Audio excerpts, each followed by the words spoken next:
show you how to make these really great cookies for your dog that they're absolutely gonna love, and it's all because of this. Let me show you how. My name's Ken Steep. Welcome back to McCann Dogs. Now, if this is your first time on the channel and you consider your dog a family member, make sure you hit that subscribe button. We publish new videos every single week to help you spend some quality time with your four-legged family member. Now, I want to get into the recipe today, and it's a pretty cool one. It uses bacon and peanut butter, both things that your dog is going to love. So let's talk about the ingredients list. So for this recipe, you're going to need 1 cup of natural creamy peanut butter, 3/4 of a cup of low-fat milk, 1 large egg, 2 cups of whole wheat flour, 1 tablespoon of baking powder, 1/3 of a cup of oats, and 2 to 3 strips of bacon. Let's start by getting our oven preheated to 325. Now there's a bit of a trick here. We'll talk a little bit about it more. These aren't the kind of cookies that you'll just put in your oven and then take out once they're done. We'll talk about that in a minute. So we're gonna put the egg and the milk and the peanut butter together in a bowl, and then we're gonna mix it all together. Now there's so much peanut butter used in this recipe, it's no wonder that the dogs love it. It's also, adding the bacon to it is a nice treat, and that's why I thought this would be a great cookie recipe to turn into a Valentine's Day cookie. But certainly, if you're watching this at any other time of year, it doesn't need to be a Valentine's specific recipe. This is a great cookie year round. Once we've got our peanut butter and egg and milk mixed pretty thoroughly, we can add in our baking powder and our 2 cups of flour.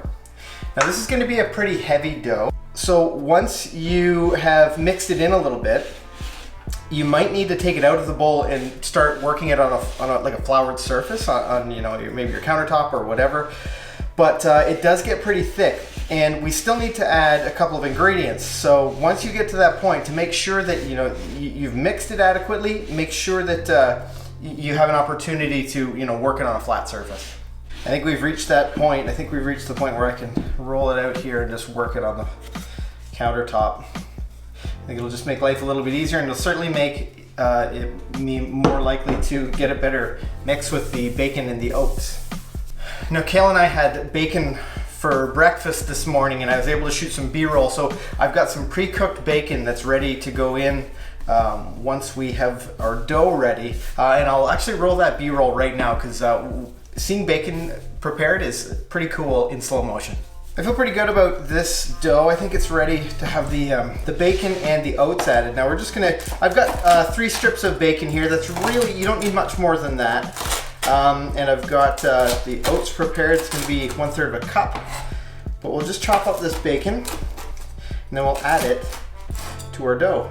And we're just gonna add 1/3 of a cup in here. It's we don't want to get the dough too dry, but 1/3 of a cup of oats will provide a little bit of fiber for the dogs.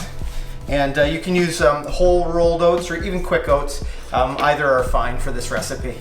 We're gonna flour that work surface again. Now we need to roll this dough out, and it's a lot easier to do on that floured surface. So I'm gonna grab the rolling pin and put a little flour on it as well, and then we'll start to flatten this out a bit.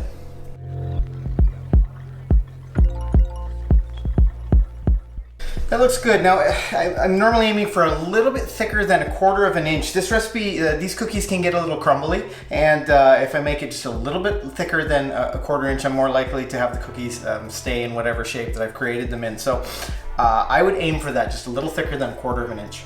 Because it's Valentine's Day next week, I have got these adorable little cookies. So these will be our Valentine's Day cookies for the dogs.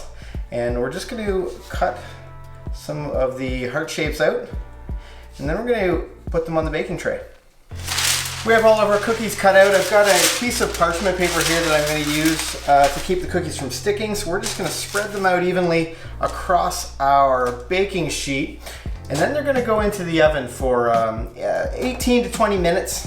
We'll keep an eye on them just to make sure that they don't burn, but as long as the bottom is brown, we'll know that it's time to take them out at that point. But we're not quite done there. 18 minutes have gone by. It's time to check on these cookies and see how they're doing. So far, they look pretty good. Now the thing we want to check for is that the bottom of the cookie has browned a little bit. Oh, and they look perfect. Okay, we're gonna turn each one of these guys over and then we're gonna put it back into the oven for another 10 minutes. All right, I'd say that they're probably ready now. It actually smells pretty good, which is surprising to say when you're making cookies for your dog, but it smells pretty good in here. So these guys, they look pretty great. You know, they really, really nice brown, all of these. Now, we are going to let these get down to room temperature, and then we're gonna see what Funky and Rad think about them.